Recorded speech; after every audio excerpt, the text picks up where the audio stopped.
Hello class, Daniel Lewis here, answering in response to the video about Fred the Postman. Looking forward to sharing a little bit about my thoughts and insights on the video. After viewing the video and seeing Fred's attitude and the way he responded and the heart that he had as far as his job and how serious he took it, it just shows that the attitude that you have is so important about your career and whatever job or whatever it is you're doing. This kind of brings me to mind, I had a job not too long ago, about almost 2 years ago now, that I was working, basically doing, phone.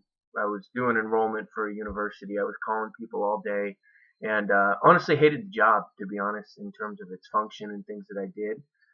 And my attitude about it caused me to continue to dislike it more and more, and not be and not do things outside of the realm of the job to make it more, whether it be enjoyable or fruitful or finding new ways to do things. So I didn't embrace the role. I didn't do things that I see that Fred was doing, is trying to make things new, reinventing things, finding new ways to embrace and be a part of the company or to help build up others or to do things of that nature.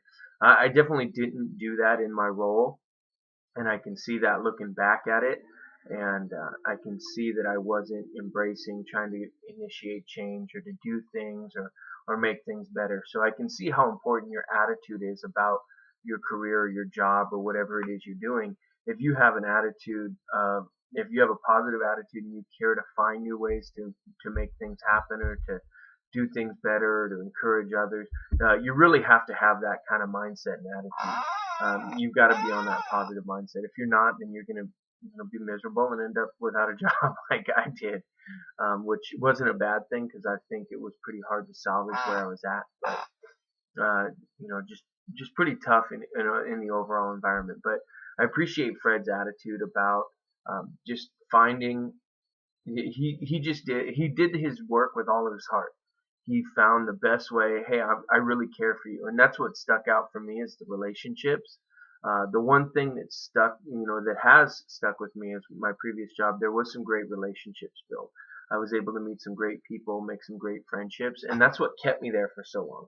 I hated the job, but I stayed there for nearly 2.5 years, almost 3 years, because I had built so many good relationships with my coworkers. We enjoyed each other.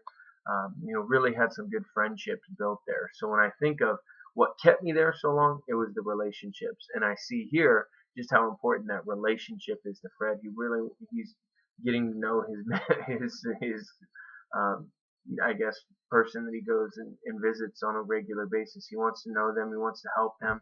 He's trying to protect their interests. So I think that that's really cool. You just see that personal relationship, and that helps inspire me. I need to build those relationships now that I'm a football coach. I need to build those relationships with my athletes, and that's something that's very challenging for me in terms of wanting to really get in there deep with the athletes and wanting to spend a whole lot of time with them. I know that it takes a lot of work, and sometimes that'll be the laziness in me not wanting to spend and get really deep in those relationships and really help them. So I want to change in that. I want to grow in that. I want to embrace that as an opportunity to really help these athletes and help them grow and to improve. So that's something I'm going to be working on this term, and moving forward in coaching, that's something that I've learned and I see about that attitude. I want to have a positive attitude that every day I have a chance to affect and influence these athletes that I'm coaching to aspire to great things, to challenge themselves, to work hard, and also to learn new things. So that's what I'm going to embrace, and that's how I want to approach it. Thanks.